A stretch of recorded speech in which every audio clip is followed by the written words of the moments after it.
Cerita kita mulai dari sebuah hutan yang terpencil yang sangat jauh sekali dari pemukiman. Di sana terdapat sebuah keluarga kecil yang memilih untuk mengisolasi diri dari peradaban manusia. Di mana Jacob sang ayah nampak sedang mengajak putri satu-satunya yang bernama Helena untuk berburu, sementara sang ibu memutuskan untuk menunggu di rumah, menyiapkan makan malam. Walk slow, little shadow. Sama seperti Jacob ayahnya, Helena yang masih berusia di bawah umur nampak memiliki beberapa tato khas buatan ayahnya sendiri, berbeda dengan sang ibu yang nampak selalu murung dan cemberut. Setiap hari, Helena dan Jacob justru terlihat sangat bahagia hidup di alam bebas tanpa harus pusing memilikikan segala-galanya.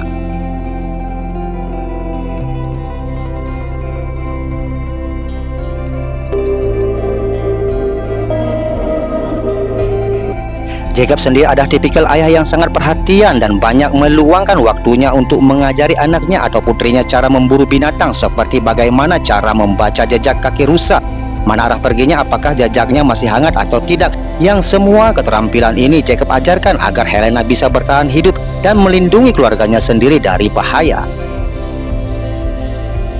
Suatu hari ketika Helena sedang mencari buah cecenat di pinggir sungai, secara kebetulan ia melihat ayahnya membantu sang ibu yang jatuh dari perahu, yang sebana Helena menunjukkan tatapan penuh heran dan pertanyaan seolah ada sesuatu yang disembunyikan oleh kedua orang tuanya. Esokan paginya Helena terlihat sedang mengintip sang ayah yang sedang menyiapkan semenapan di bawah lantai gudang. Yang ketika keluar, Jacob langsung keluar untuk menggendong Helena dengan perasaan yang riang sehingga nampak kelihatan gigi emasnya.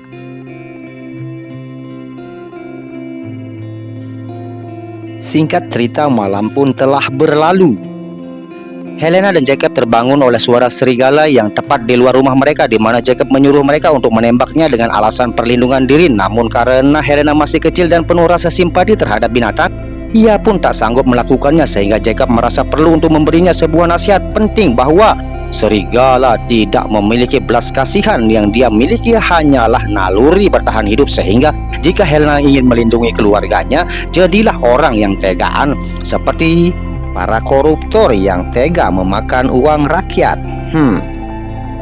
Suatu hari Jacob terlihat akan melakukan perjalanan jauh sendirian dan meminta Helena untuk tetap berada di rumah menemani ibunya yang selalu cemberut. Yang selang satu malam setelah kepergian ayahnya, Helena yang sedang tiduran di atas ayunan pun dikejutkan oleh kemunculan orang asing yang memakai ATV yang mengaku tersesat dari kelompok adventurnya. Di mana hal mengejutkan pun terjadi ketika si ibu teriak minta tolong dan meminta pria asing itu untuk membawa mereka pergi di hutan ini. Tapi tiba-tiba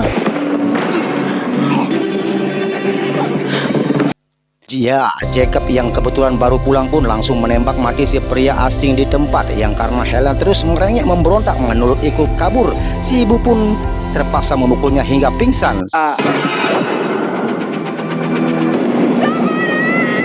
Singkat cerita, Helena siuman di kantor polisi dan langsung berkenalan dengan seorang petugas polisi bernama, kita panggil saja Pak Udin, yang ujung-ujungnya mengatakan jika sekarang Helena dan ibunya sudah aman dan tak perlu ada yang ditakuti lagi. Masih bingung dengan apa dari maksud Pak Udin, Helena semakin dibuat bingung oleh ibunya mengatakan hal serupa, bahwa Jacob ayahnya tidak seperti yang Helena pikirkan. Tidak sebaik apa yang Helena kira. Jacob adalah seorang penjahat kejam yang telah menculik si ibu sejak 13 tahun yang lalu. Yang semua penjelasan ini sama sekali tidak masuk di kepala si Helena, sehingga ia justru malah kabur dari kantor polisi tersebut.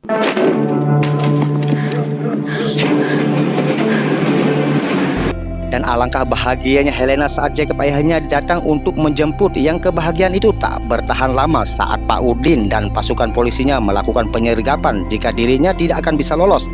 Jacob pun mengucapkan sebuah janji bahwa suatu hari nanti dirinya akan datang kembali pada Helena dengan diakhiri sebuah kata yang merupakan panggilan sayang kepada putri tercintanya, yaitu Little Shadow alias bayangan kecil. I'll come find you, little shadow.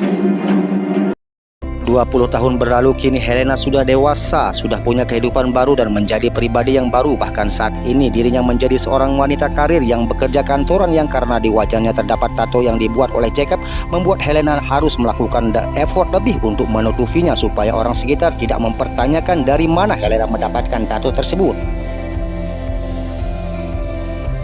Dan mungkin Anda akan terkejut saat mengetahui jika sekarang Helena bahkan sudah punya anak berusia 6 tahun yang didapatkannya dari hasil pernikahannya dengan seorang pria kota bernama Stephen, di mana semua perubahan ini tentulah membuat kita semua yang menonton cukup takjub sekaligus terkejut mengingat Helena terkecil yang dulu serba tertinggal dan kampungan dan tidak nyaho hidup di hutan belantara, kini menjadi seorang ibu layaknya seorang wanita-wanita sekota sosialisasi pada umumnya.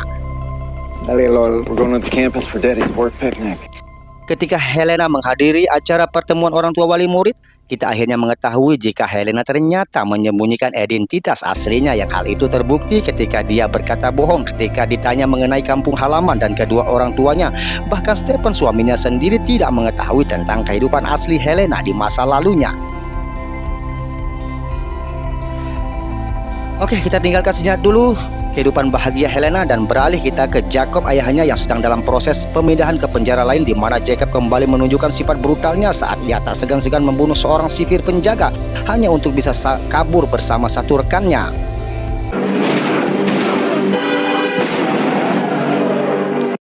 Kembali ke Helena yang terlihat baru pulang kantor dan langsung dikejutkan oleh beberapa mobil polisi yang memenuhi halaman depan rumahnya. Dikira terjadi sesuatu pada keluarganya.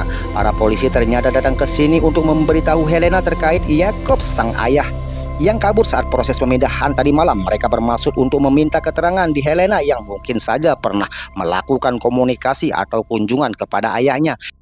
Ini jugalah Stephen, sang suami, akhirnya mengetahui jika selama ini Helena sudah berbohong mengenai kedua orang tuanya yang sudah meninggal, dan sesuai saran dari polisi, Stephen dan anaknya diminta untuk jangan dulu tinggal di rumah ini, sekedar jaga-jaga apabila Jacob datang ke sini untuk menjemput Helena. Alhasil Stephen dan putrinya memutuskan untuk menginap di hotel, sementara Helena memilih untuk tetap berada di rumah, di mana berita mengenai kaburnya Jacob kembali mencuat di media dengan judul "Kaburnya Sosok Mengerikan The Masking", yang merupakan julukan untuk Jacob yang diketahui merupakan pembunuh sekejam sekaligus penculik yang menculik ibunya ke dalam hutan belantara, dipaksa untuk hidup bersamanya selama 13 tahun lebih untuk menghasilkan anak yang tiada lain adalah Helena sendiri, guys. Berita juga mengabarkan jika ibunya Helena sudah mati bunuh diri sekitar 4 tahun yang lalu, yang diduga disebabkan oleh depresi dan trauma yang membuatnya sulit untuk beradaptasi dengan kehidupan sosial hingga akhirnya dia nekat mengakhiri hidupnya sendiri. Setelah 20 tahun hidup damai, tentram, dan bahagia, kini Helena kembali dihantui oleh sosok dari masa lalunya, yakni Jacob, ayahnya sendiri yang waktu itu berjanji akan kembali datang menjemputnya pulang. Sehingga pada momen-momen kesendirian itu, Helena mencoba merenung sambil membuka kembali barang-barang lamanya atau barang-barang dari masa lalunya, yang salah satunya adalah pisau Eger yang diberikan sang ayah sebagai hadiah ulang tahunnya dulu. Little shadow. This is yours now. Singkat cerita, malam pun tiba. Berlokasi di pom bensin terpencil, Jacob dan satu rekan napinya yang ikut kabur terlihat dijemput oleh seorang supir yang merupakan teman mereka di luar penjara, sama-sama penjahat juga. Entah apa yang sedang Jacob rencanakan, tapi kemungkinan besar ia bermaksud untuk menepati janjinya di masa lalu terkait menjemput Helena pulang kembali ke hutan belantara. Kembali ke Helena yang didatangi oleh seseorang yang ternyata adalah Pak Udin, petugas polisi yang pernah menolongnya waktu itu, yang mana tujuan beliau datang ke sini adalah sejurus dengan berita mengenai Jacob yang telah berhasil kabur dan dikhawatirkan mendatangi Helena ke rumah ini. Dan alasan kenapa Pak Udin segitu perhatiannya adalah karena Helena merupakan anak tirinya sendiri, yang dengan kata lain beliau dan ibunya ternyata adalah menikah, yang setelah kematian si ibu 4 tahun yang lalu, Pak Udin merasa punya tanggung jawab untuk menjaga Helena yang sudah dianggap seperti anak kandungnya sendiri, dan takut jika Jacob akan kembali untuk mengusik kehidupan barunya. Sorry, I just can't do this right now. Saat akan pulang itulah muncul petugas polisi yang bermaksud menjemput Helena ke kantor FBI, yang setibanya di sana pihak FBI mendapatkan laporan mengenai temuan sebuah mobil yang hangus terbakar akibat kecelakaan, di mana mobil tersebut berisi 2 orang pria yang diduga tahanan yang kabur dari penjara. Yang setelah dilakukan oleh TKP, mereka menumpukan 3 gigi emas yang persis sama seperti yang Pak Yakob miliki, sehingga bisa disimpulkan bahwa tidak ada lagi yang perlu Helena khawatirkan karena sosok dari masa lalu yang selalu menghantuinya setiap hari kini sudah tidak ada untuk selama-lamanya, alias meninggoy. My father died 20 years ago. Kabar mengenai kematian Jacob pun resmi disiarkan di televisi sehingga Stephen akhirnya pulang kembali ke rumahnya. Memang ia sempat jengkel terhadap Helena yang selama berbagai tahun rumah tangga tega membohonginya. Tetapi setelah semua mimpi buruk ini berakhir, Stephen akhirnya bisa menerima itu semua dan menjadikan ini pelajaran penting untuk lebih terbuka terhadap pasangannya sendiri, guys. Setelah keduanya baikan dan saling memahami satu sama lain, Helena, Stephen, dan putrinya pun memutuskan untuk mengunjungi ayah tiri Helena, yaitu Pak Udin. Selain untuk silaturahim dan mempertemukan putri mereka kepada kakeknya, Helena juga sekalian napak tilas untuk melihat kembali masa-masa kebersamaannya dengan sang ibu yang sebenarnya kurang terjalin dengan baik akibat Helena yang lebih memihak kepada Jacob ayahnya dan selalu menyalahkan ibunya sendiri atas kenapa dia selalu benci terhadap Jacob. Yang hal itu wajar sekali terjadi karena waktu itu Helena masih kecil dan masih belum memahami tentang situasi yang sebenarnya terjadi. Puas napak tilas Helena dan keluarga pun pamit pulang kepada Pak Udin yang setibanya di rumah tepat saat Helena dan keluarga sedang tidur, muncullah seorang Jacob yang memanggil Helena dengan panggilan kecilnya yaitu Little Shadow. Ya, ternyata itu hanyalah mimpi akibat pikiran Helena yang belum terbiasa merupakan sosok Jacob yang tepat saat pagi hari sebelum anaknya berangkat ke sekolah. Helena menemukan beberapa butir tanah di lantai rumahnya. Dikira ada yang sudah masuk ke dalam rumah, ternyata tanah itu berasal dari kaki anaknya sendiri yang sempat bermain di luar. Tak hanya itu, kecemasan Helena pun semakin menjadi saat dirinya sedang belanja di pasar di mana dia mendengar siulan khas yang sering dilantunkan oleh Jacob ayahnya dan sempat melihat seseorang di tengah kerumunan sehingga Helena yang yakin bahwa ayahnya masih hidup pun memutuskan untuk memasang parameter di sekitar rumahnya untuk sebagai jaga-jaga apabila ada yang mencoba masuk di dalam rumahnya.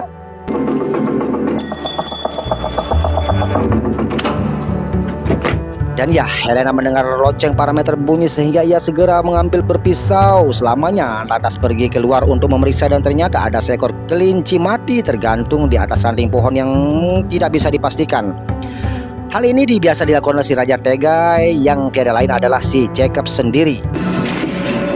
It's me. Penasaran dengan kasus kebakaran mobil yang ditemukan oleh FBI, Helena mencoba mencari tahu sendiri di internet dan menemukan sebuah fakta menarik tentang satu rekan Jacob yang masih status buronan hingga bisa disimpulkan jika ayahnya sengaja memalsukan kematiannya dengan cara memindahkan 3 gigi emasnya ke mayat salah satu rekannya yang menjemputnya di pom bensin tadi. Dan bukan suatu kejutan jika Jacob dengan tega menuduh 2 rekannya sendiri karena memang dia adalah sosok The Mars King, si Raja Tega yang bisa melakukan apapun untuk mencapai hajat dan tujuannya. I couldn't find my backpack. Bukti tentang fakta mengenai Jacob yang masih hidup pun diperkuat setelah Helena menemukan 2 boneka kayu di kamar tidur anaknya yang merupakan boneka yang sering dibuat Jacob sewaktu Helena masih kecil, di mana Helena yang sudah 100% yakin tentang teori ini pun buru-buru mengantarkan anaknya ke sekolah. Kemudian datanglah ia ke sekolah ke tempat Stephen bekerja untuk meminta izin untuk datang ke suatu tempat dengan tujuan membereskan sesuatu yang belum clear. Hold up after school. Of course. Dengan sendirian, Helena melakukan perjalanan jauh menuju hutan belantara tempat di mana dulu dia dan ibunya diculik. Yang setelah tiba di sana, Helena tak bisa memungkiri jika suasana lama di hutan belantara memang cukup merindukan, meski itu semua hanyalah kebahagiaan belaka yang sengaja dibicarakan oleh ayahnya si Jacob.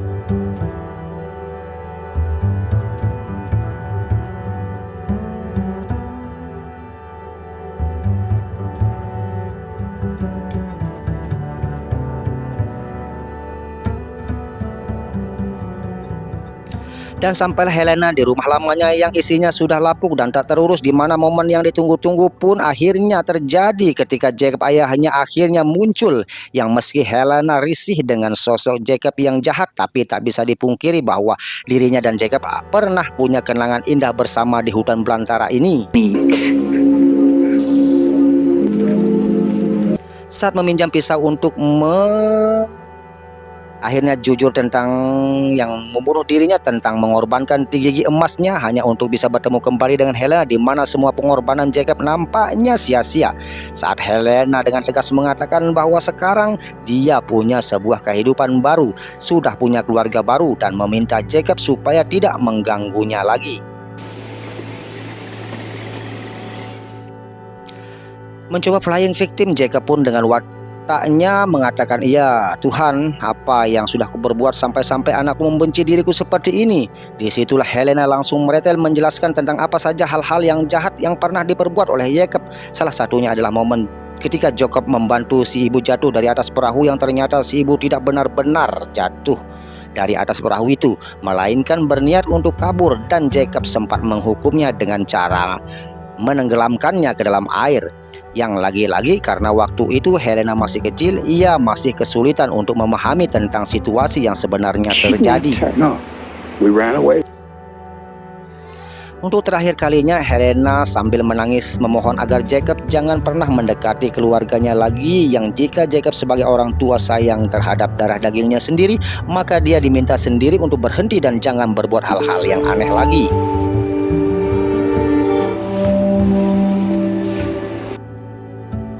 Sebelum pulang, Helena pun kembali ke rumah lamanya untuk sekedar memandangi suasana untuk terakhir kalinya.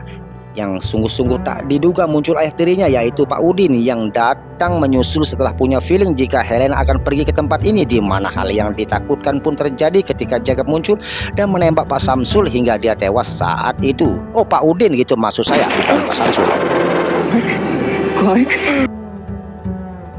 Pada akhirnya terungkaplah jika Jacob belum bisa menerima keputusan Helena yang ingin pergi dari kehidupannya. Justru sekarang Jacob akan bertindak semakin jauh lagi dengan memasukkan Helena ke dalam kurungan di dalam lubang, dan akan pergi ke kota untuk menjemput cucunya, yaitu putri Helena yang masih kecil, dengan tujuan untuk membawanya ke dalam hutan belantara ini dan menciptakan keluarga palsu seperti yang pernah dilakukannya kepada Helena dan ibunya waktu dulu, guys. I'm getting you out of there. Tak ingin putri kecilnya mengalami nasib yang sama, Helena yang teringat dengan sosok ibu yang pernah menyemangatinya pun akhirnya bangkit dan berhasil memanjat keluar dari lubang, di mana ia langsung membongkar senapan yang sempat dulu Jacob sembunyikan di bawah lantai gudang, dan segera melakukan perburuan untuk mencegah ayahnya pergi dari hutan ini.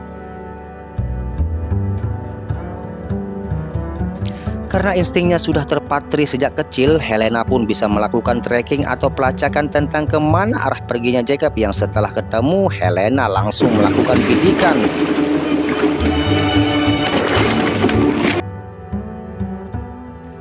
Ya, Jacob berhasil selamat setelah menjatuhkan dirinya ke dalam air yang masih dengan insting tajamnya berkat latihan yang diajarkan oleh ayahnya sendiri. Helena kembali melakukan pelacakan berdasarkan darah yang menetes di luka tembakan ayahnya hingga membawanya ke dalam rawa-rawa yang bisa saja ada biawak dan buaya. Tiba-tiba,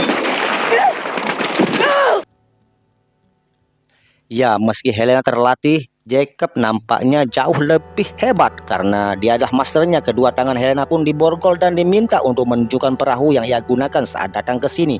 Yang tepat saat berjalan di atas jurang menuju lokasi perahunya disimpan, Helena pun menyampaikan penyesalannya yang selalu menyalahkan ibunya sendiri atas semua yang terjadi, selalu menyalahkan ibunya yang selalu cemberut dan murung setiap hari, menyalahkan ibunya yang selalu membencinya.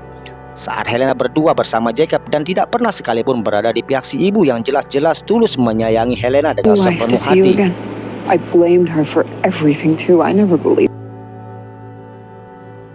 Helena akhirnya sadar betapa kuat dan besarnya pengorbanan yang ibunya lakukan untuk dirinya. Si ibu saja bisa kabur dan kesempatan tidak bisa melakukannya karena tak ingin meninggalkan Helena di sini bersama Jacob, sehingga meski Helena dan Jacob pernah punya kenangan indah bersama, semua itu tidak ada apa-apanya dibandingkan dengan semua pengorbanan yang dilakukan oleh seorang ibu. Sehingga sekarang saatnya Helena melakukan hal yang sama seperti ibunya, yaitu melakukan pengorbanan demi untuk kebahagiaan putri tercintanya.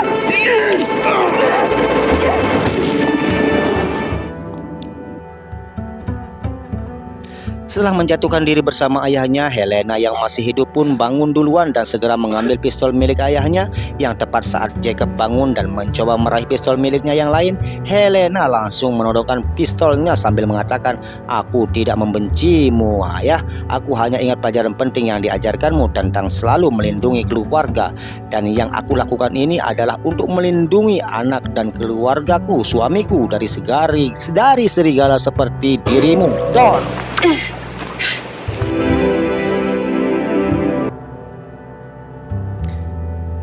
Itulah ending yang cukup membagongkan. Pesan yang kita ambil dari film ini adalah baik buruknya ibuku, dia tetaplah surgaku, dan baik buruknya ayahku, dia adalah pahlawanku. Baik buruknya brother-brotherku, dia adalah saudaraku. Hormati saudara dan taat kepada kedua orang tua kita. Terima kasih.